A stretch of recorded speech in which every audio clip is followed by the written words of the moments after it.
Welcome to JSU Talk. In this conversation, Johns Hopkins University's graduate students speak with the national education leader about education in crisis and how learning remains a lifeline and a conflict in Myanmar.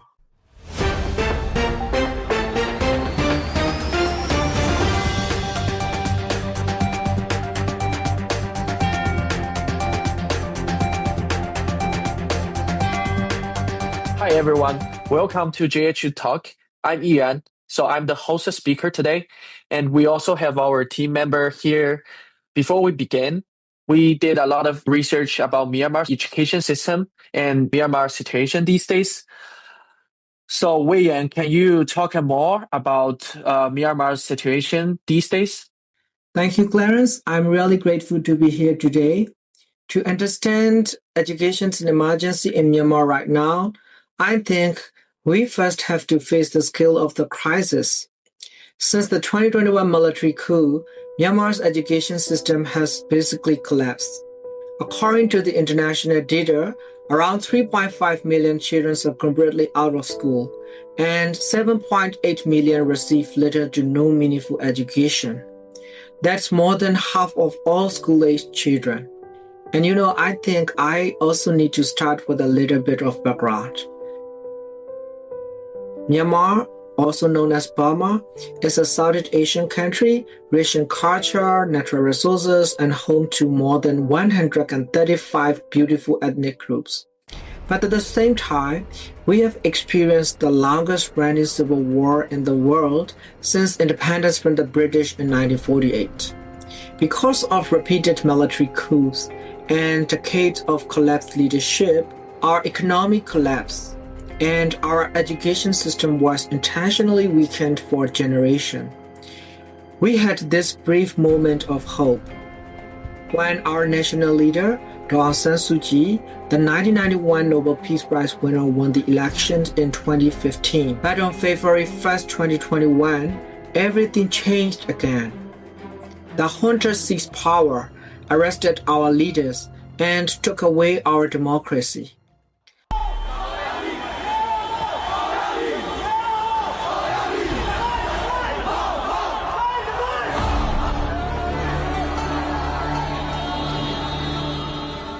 Like millions of others, I joined the peaceful protest against the coup. And as a public figure, I use my voice to stand for freedom, justice, and democracy. The junta has always feared educated people. For decades, they intentionally downgraded the education system because educated people think critically, question authority, and analyze truth. They are harder to control, right? And informed populations cannot be easily manipulated.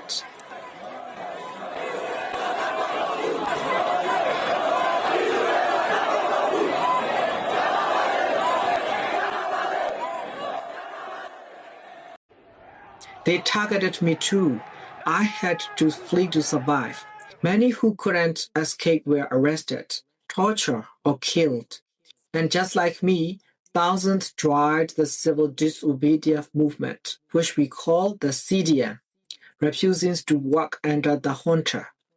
More than 300,000 teachers left the regime and joined the CDM. And in response, the junta attacked education itself. In junta-controlled areas, schools became militarized, full of propaganda, and heavily monitored.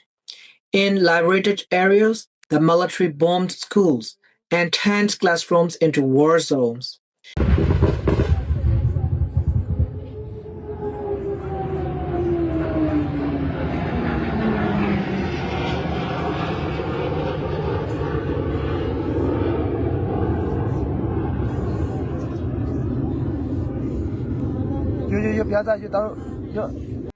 CDM teachers run education programs under constant threats. Even online learning becomes dangerous. Some students and teachers were arrested just for joining a virtual class. Imagine that, just trying to learn become a crime under the junta. Seeing this tragedy changed my life. I realized how quickly an entire generation could disappear. That's why I founded New Generation Myanmar, an online school to give children a safe and accessible way to learn when every other door has closed. But my story is only one small part of a national struggle. And amid all this darkness, the most inspiring part has been the resilience of our people. Students continue learning with share phones and unstable internet. Teachers volunteer without pay. Teachings from displacement, from IDP camps, even from hiding. Communities built temporary underground classrooms, ran learning cycles, and protect children however they can.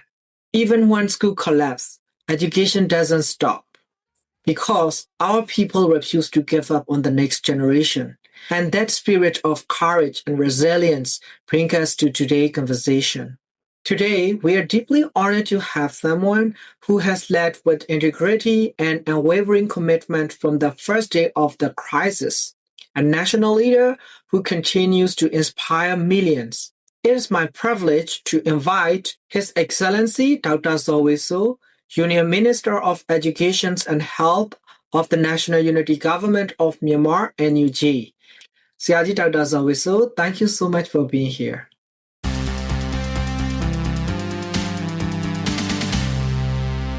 Oh, hi, Doctor. Doctor, do you have anything to say before we get started? I really, apologize and sorry about I cannot switch on the video camera. 20 minutes ago, we just have an airstrike near my place. That's why at the moment, we cannot switch on in our camp. And then also I'm in the bomb-proof bunker. Don't worry, they're not going to kill me. And I'm protected. I'm sitting in the bomb-proof bunker, but I cannot switch on my light. It's a very dangerous over there. I hope you take care. And we're having this topic because we talked with Wei Yan a lot. So we understand there's a national crisis in Myanmar. So we think Myanmar's crisis needed global attention. Thank you again for joining us today. I think we can just start it. So our first question is how the 2021 military coup most significantly disrupted the educational access for children and youths in Myanmar. Before the military coup, Myanmar has been centralized system. All the education institute are under the government. We have 174 university. Most of the university are standalone university. In your country, university, there's a different subject, different faculties. In Myanmar, one faculty, one university. Medical University and Technology University and Arts and Science. We have 174 university, all are government university. What I'm going to say is almost all the university students, they not accept the military coup. Million of students not accept the military coup. And 200,000 teachers, they join the CDM, Civil Disobedience Movement. I mean, they cannot teach in the military rule university.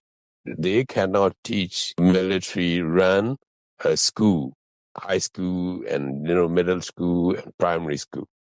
That's why all the school, all the university in Myanmar stopped when we joined the Civil Disobedience Movement.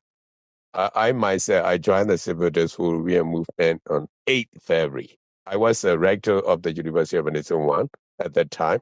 And then the whole university joined the Civil Disobedience Movement. Stop. But we stopped teaching in the military rule university. But we continued the online inter-university council teaching, online teaching. At that time, COVID-19, Yes. pandemic period. Even before the military coup, we have been teaching online. And then we continue the online teaching. That kinds of education continue. But because of the civil disobedience movement, regular, normal education in Myanmar was stopped in February 2021, and then running with the online education. At that time, I was chair of the rectors committee. In each and every university, we have rectors. Among the rectors, I was elected as the chair of the rectors committee for 174 university higher education reform in the year 2018. And then at that 2020-21, I met all the students online with the Zoom meeting, webinar. I met them, and then I told them we have to continue the formal education, at least online. But all the students, they refuse. They want to fight. They want to continue the revolutionary education, not the regular education. They told me. And then also at the time, some of the students already in jail because military tried to stop the strike, many students, and then also people came out on roads and their friends are arrested. That's why they don't want to. That was in February. And March, April, we continued the nonviolent kinds of resistance to the military. I think you already know they killed my student, University Medicine 1. And then also they kill my teachers. And then also they kill doctors and nurses. And then, people. I think you already know the number. That's why we have to fight because they are killing us. That's why we have to defend ourselves. We have different ethnic groups. We have a longest civil war in Myanmar in the world. In Myanmar, when we have independence from the British, 1948. Since then, we having a civil war because most of the ethnic group, they are not happy with the constitution that we have after the independence. That's why they are fighting. They want federalism. They want federal. They want self-determination. Ethnic armed revolution has been, about 70 years since 2021 September, we have been in the armed revolution. Because of that, I feel very bad. Myanmar education system has been collapsed since 2021 February. But we have been trying, and we have online education. And then, but in 2022-23, we have some liberated area. Because after having a revolution, we fight them, and then we control some area, and then we have liberated area. In liberated area, now we are having an on-ground education. People who are under the area of the military control, also they having education. But because of the shortage of the teachers, because teachers, they join the civil disobedience movement. That's why even though the military control area, they cannot have a proper education and good education.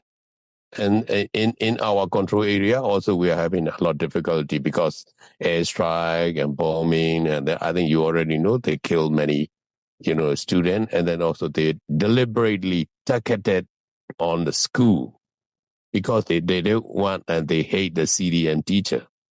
They bombed the school, and then they bombed the hospital, and that's why education collapse, and then there's a lot of dropouts because a lot of shortage of the teachers and facilities, and then also very difficult situation in Myanmar.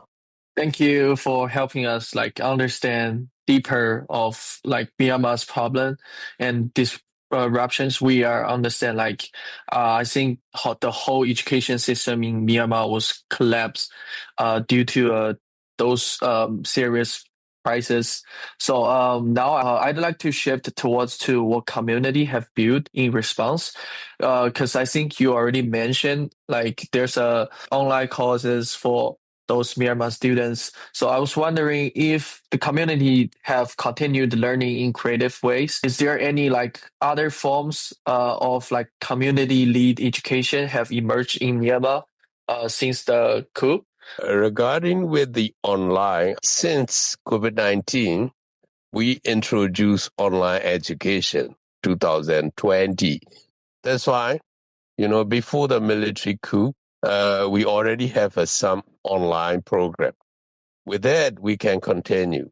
But problem is the military, they control the communication system in Myanmar.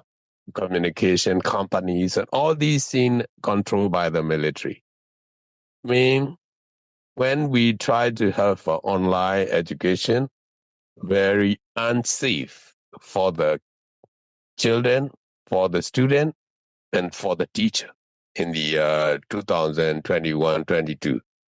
But I don't know you like it or not. I have to say thanks to the Elon Musk. Because of the Stalin, military, they cannot control the Stalin in Myanmar. With that, actually, we can have some safe online education using the Stalin. But we are struggling in 2021 and 22, but 2023, 24, and 25 now, our online education is quite safe now. That is the situation. And the community, Myanmar community, they are brave and they are united. And also they are very committed. Not only people inside the Myanmar, but also the outside Myanmar diaspora, Myanmar community in US, Myanmar community in the Australia, Myanmar community in the UK. They support a lot. I mean, because of the people. This revolution has been this, success. And we also believe the people power. Because of that, we can run the online education and then also now on ground education. Because we don't have proper taxation and incomes in our revolution. People to people is the main resources for the revolution. And then even who are poor, they want to donate the revolution. And the old women, they took up the earring and then donated to the revolution. That kinds of community is very helpful to the revolution, very helpful to the revolutionary education. With that support, now we can run the school and education in Myanmar. During this revolution, National Unity Government, we got about 300 million US dollar from the people to people. So I think it's really interesting when you are mentioning about the people power, like people relations. Those diaspora, like I think they play a very supportive roles in the education. So do you mean like those diaspora, they are like helping with the resources, teaching and network, also like mentorship? Is that what I okay? Yeah, not only money. With that, their capacity, they are having a lot. I mean, now we have been running primary school and middle school and high school. And also I have been running the now the university, both on ground and online. In that, most of the online, I mean, diaspora, the people from the UK, US, and they are having that, online education. At the moment, I already studied the medical school in the liberated areas. Most of the medical school online education helping the doctors from the UK and US. Myanmar specialists who are working in UK, US, they are having the online education from medical school in liberated area. On ground medical education, we are having through the CDM doctors and nurses who are working in the liberated area. That kinds of support from the diaspora. Not only money, but also their, academics and all these things. And then they also send the teaching aids, teaching materials. Mister, I remember you mentioned the people to people, and it's really powerful and impressive to me. So I wondering, is that the biggest important part of your local communities that have compared to outside organization? Yeah. Outside organizations, something like WHO and the UNICEF and the European Union and the USA, they support. When we start the revolution 2021, we only Yeah. have about less than 10% of this international support.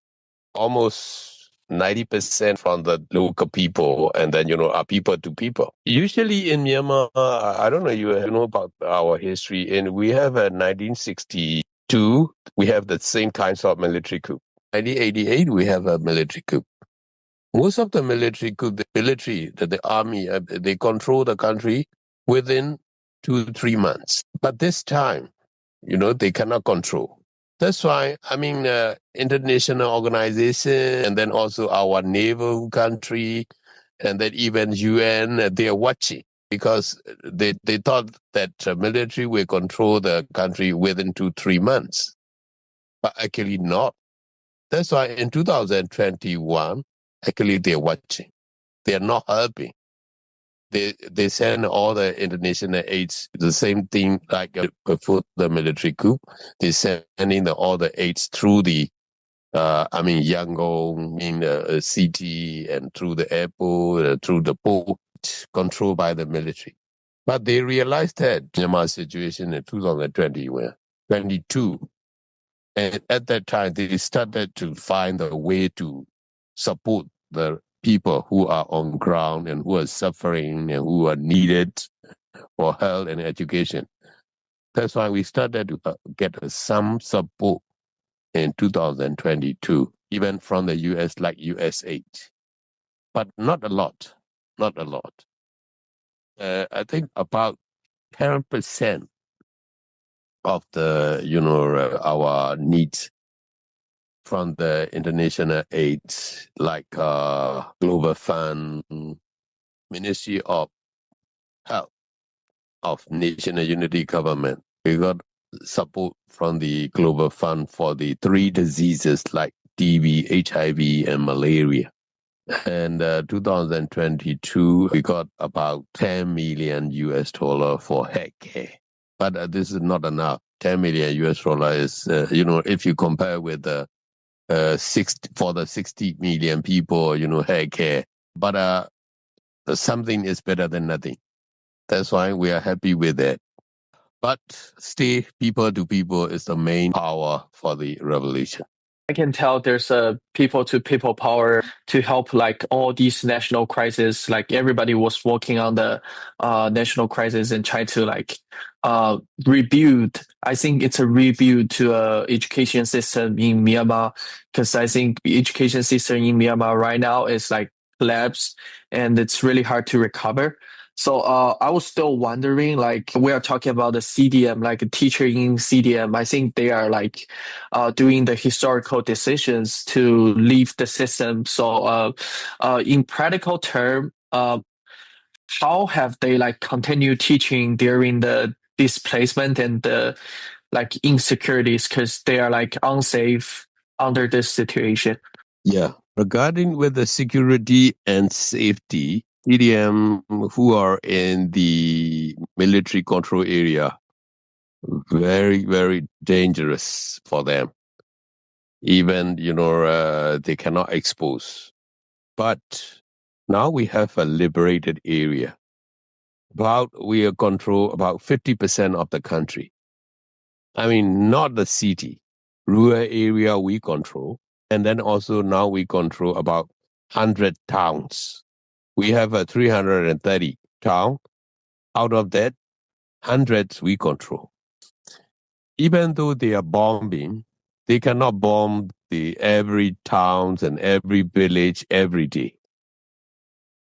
That means we have some liberated area.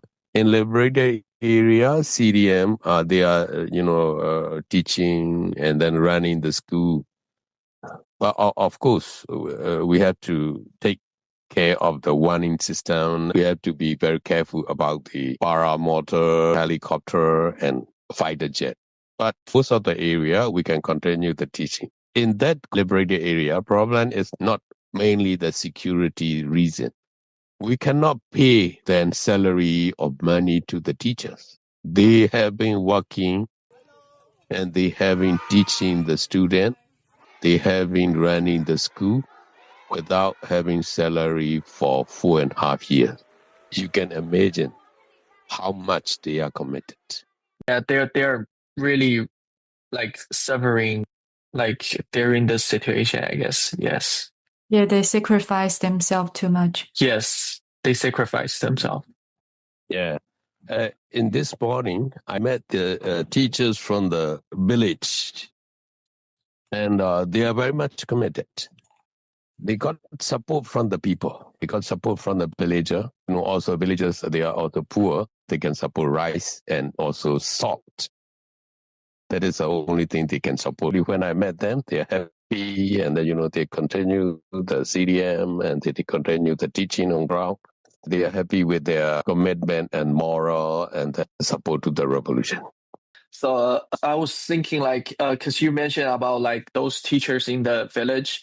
So I was wondering like, because you also mentioned like the online teaching earlier. So I was wondering, like under this situation, so like these conditions, can those like online teaching also actually work in a like remote area or like conflict affect area, or they do have a lot of troubles with the like online class? Of course, a lot of challenges and then the difficulties. I think for the university, it's okay. But for the grade 9, 10, 11, it's okay. But for the young kids, I think online education is not that effective and efficient. But even the mature people, online only is not enough. But that I feel. I myself, that my opinion. In the education, we need to have an in-person, relationship is very important, especially in the teaching for the young people. For education, online is not enough. This is number one. And number two is we cannot have each and every village Stalin. That is a problem, We don't have enough money. And then also we cannot buy the, internet access for each and every village, each and every school. That's why, this is also one of the constraints for the online education. And we need money. I mean, we are using money for the armed revolution. We are mainly using for the, fighting. For the education, we cannot invest a lot. That's why, we're having that issue and that problem. Yes, I agree. Like online teaching do have a lot of challenges, especially we don't invest too much money in this conditions. And I think eye to eye, I think you mentioned about like eye to eye contact in education is really important, especially for those like early childhood education, I guess. And also I think online teaching is it's not like a long-term goal, but it's more like a short-term plan. So I think in the future maybe like have like a better another way of education is like important. But I think the only way we can do education right now is only teaching, and also like other everybody just sacrifice themselves and working on these conditions. Yes. And we are now talk about what is happening within Myanmar. And we'd like to zoom out and exploration about what the rest of the world can learn from this. So because Myanmar's experience is also a warning and a lesson for the global education emergency. So what are key lessons from Myanmar's experience should the global EIE actors pay attention to? Right. There's a lot lesson that you can learn from Myanmar. I feel very bad to say that because of the people who want to have a power, and then also because of the atrocities. I mean, they are not thinking for the people. They are not thinking for the, generation.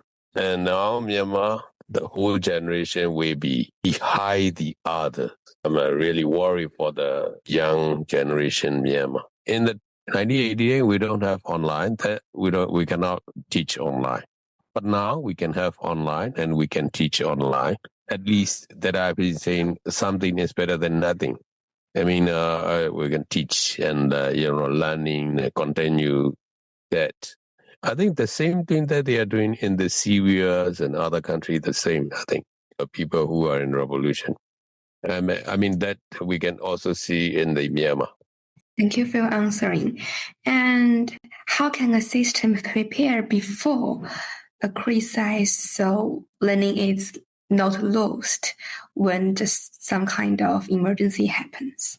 Yeah, education should not be stopped and, damaged or any collapse, but maybe different way of education.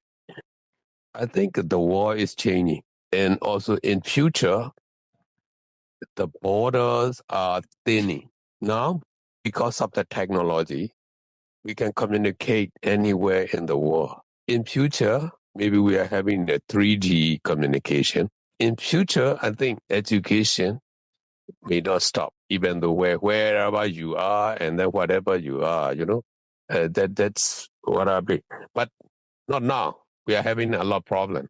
We're having many difficulties. But in future, I mean, technology advancement and then improvement and then, keeping the technology is very important for education. Even though what I'm saying, in-person teaching is very important. But continuation of education, I think we can use the technology. And then with that, education system have been changing. And because of that, even though you are having a crisis or any, problem, in future, education cannot stop. And then also education cannot rule by the hunter or, whoever. They cannot rule because education will be, in future, education will be free. And then education will be, liberated. I agree. Because I also think like knowledge gonna be free in the future. So I totally agree with that.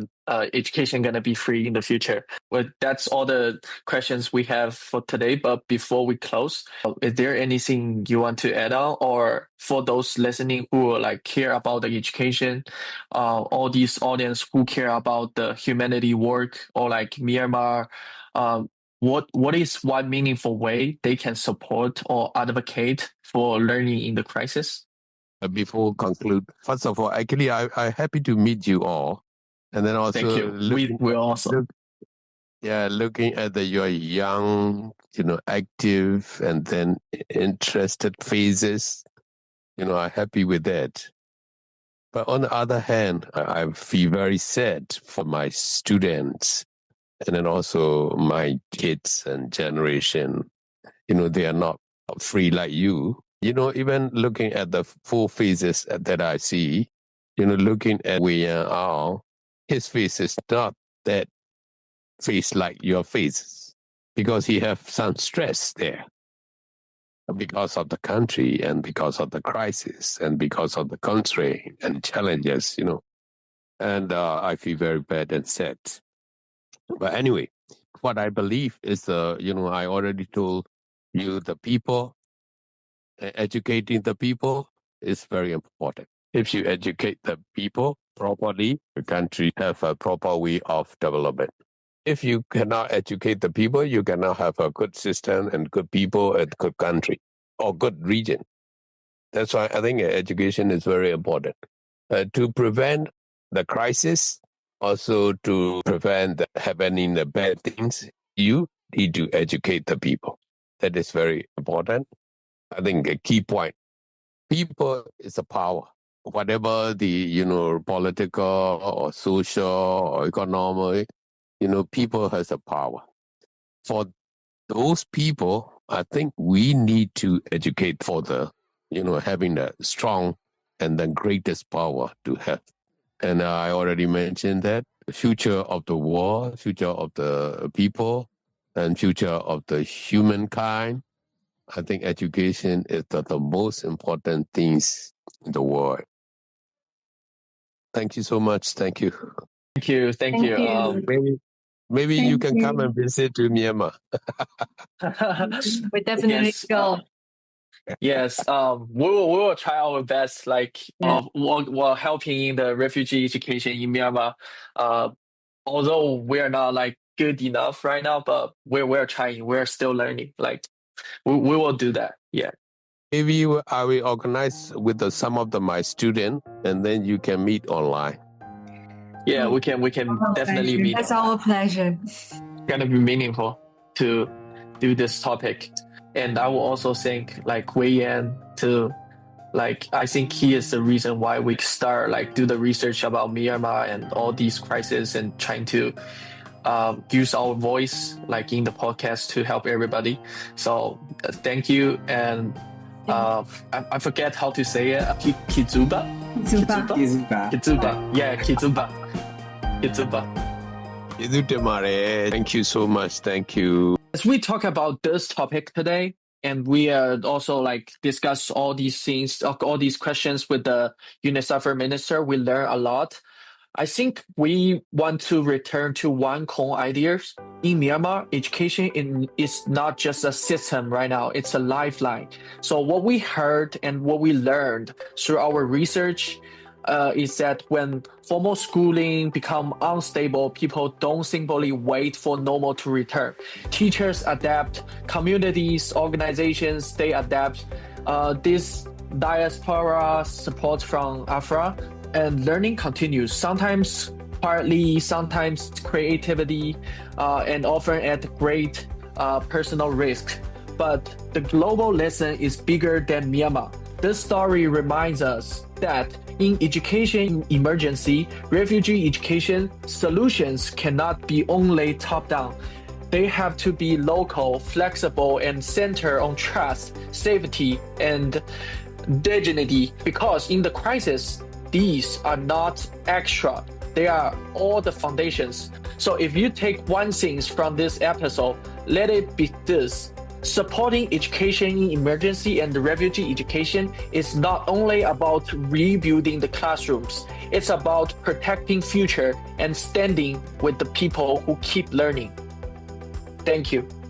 Well said, Clarence. For all of us here at Johns Hopkins, this conversation is a powerful reminder that global education's work is not abstract. These are real children, real families, and real communities who are striving every single day for dignity, stability, and opportunity. I am truly grateful for the chance to discuss Myanmar education's crisis and the resilience of our people, and I hope today's conversations inspire everyone listening to think about how education can continue even in conflict, and how each of us can contribute to rebuilding a better and safer future. To students and teachers of Myanmar, your strength inspires us. And to our listener, thank you for joining this GHU talk. This crisis in Myanmar reflects a global challenge, and the solutions we build today can help shape more resilient education systems everywhere. Thank you so much for being here. I want to thank all my group members and also the UNICEF minister today. If this conversation moved you, please share this episode and keep paying attention to Myanmar and all these countries that have like emergency or refugees. Thank you.